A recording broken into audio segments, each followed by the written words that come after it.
Abatuuze b'eno basobeddwa eka ne mu kibira anti bagenze okuggulawo enzigi beetegula ekibabo nga tebakyayinza kwawula wali mwala yadde akateebe nga nabwe kityo agezaako okwetantala nti asomoke entaana ye aba agyesimidde.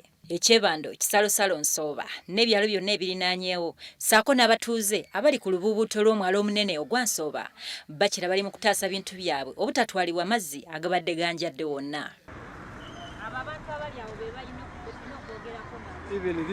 Bano basabye ekitongole kya Kampala Capital City Authority kibadduukirire kyongere okugaziya ku bigoma bye baateekamu okutwala amazzi. Tusaba KCCA n'administrator ayalidde eggombolola Mwami Sserunjogi ow'eddembe tusaba abantu wano abantu ba wansi eno yonna abalengerere ddala kubanga tuli mu mbeera mbi ate kyamukisa mulungi nze bansinzeeko obululu 130 ate era nga ndi mu kitundu kya wano mwennyini mwenkolaki mwenva.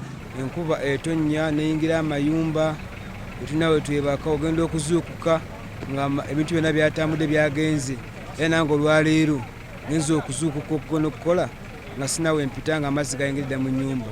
So tusaba gavumenti etuyambe esobole okugolola emyala ddala KCC omwala gw'okupaasa ova gwonna gujjudde gulimu ebicaafu bingi tegusobola kutambuza mazzi. Abalala omusango bagutadde ku kitongole ekikozi ky'enguudo ekya UNRA abalemererwa okukola n'okutandaaza omwala omunene guno ogutwala amazzi. Mukyala Kagina bwe yalambula oluguudo luno omwaka oguwedde abakola oluguudo ba contractors bakomplaininga ne bagamba nti UNRA tennaba kusasula abantu. UNRA abantu abasinga wano emaze obbasasula abasinga bagenze naye bennyini abalina okukola oluguudo tetubalabako.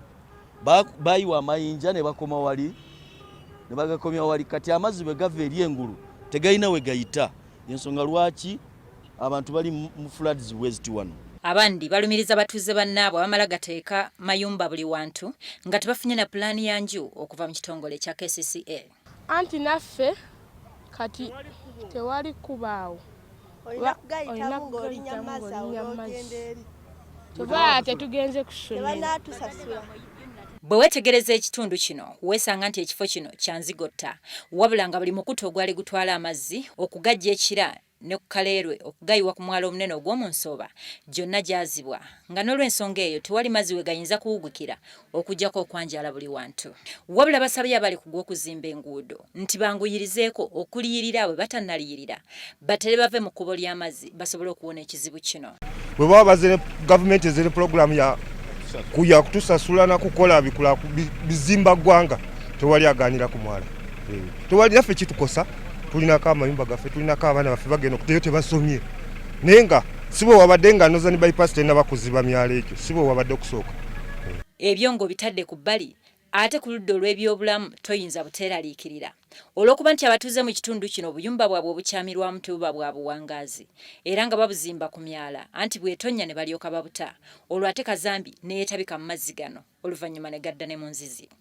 Kaakano kino kiteeka obulamu bwabwe mu kaseera akazibu ddala. Endwadde nga kolera n'endala eziva ku bukyafu obuligo ssaako n'obunyaga kiba kizibu kya kuziwona.